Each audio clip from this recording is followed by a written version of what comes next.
Hello, my name is Brittany Flores, and this is my instructional video on muscle contraction along with rigor mortis. Now, many people know about muscle contracting, like when they do a certain force of activity like sports, cooking, walking, etc. But not many people understand the scientific explanation of how the muscle contracts, along with rigor mortis, which is when one passes away. And I'm here to show you, based on a 3D model, of how the muscles contract and then what happens when one passes away.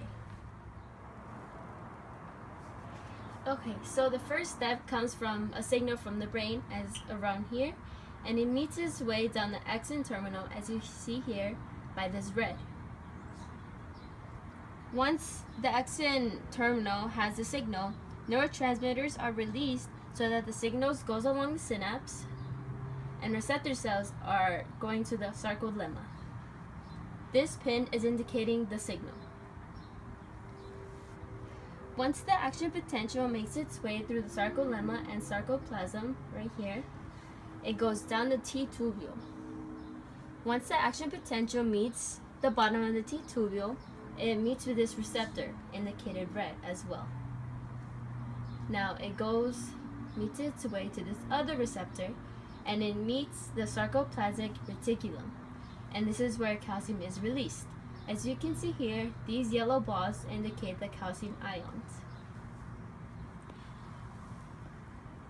Once the calcium is released, it is here at the actin connected to the troponin to change the configuration, which means that the active site is no longer covered.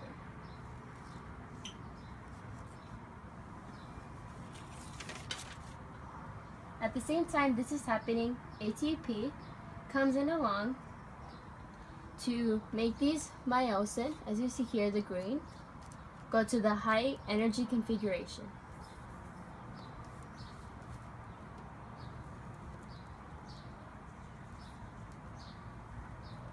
Now, as what was mentioned before, the active sites are no longer covered, which creates a cross bridge to form between the myosin heads and the actin. The stroke for the power then takes place where the myosin heads would go to the lowest energy configuration, pulling the actin with it at the same time. This shortens the sarcomere as the Z line comes closer to the M line. This is the M line right here. ATP then comes back to detach the actin from the myosin heads.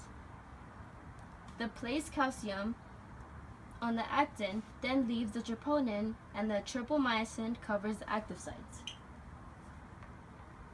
as what was done before the process. ATP is used in active transport, which brings back the calcium back into the sarcoplasmic reticulum.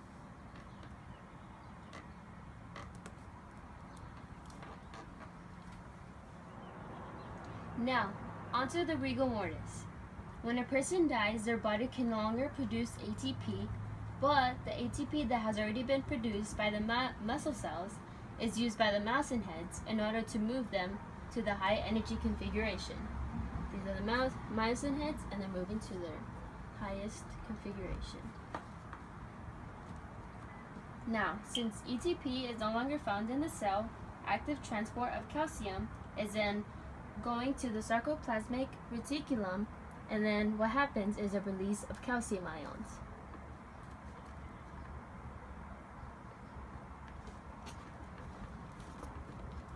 The calcium then binds with the troponin, which causes to expose the active sites, which cause a cross bridge.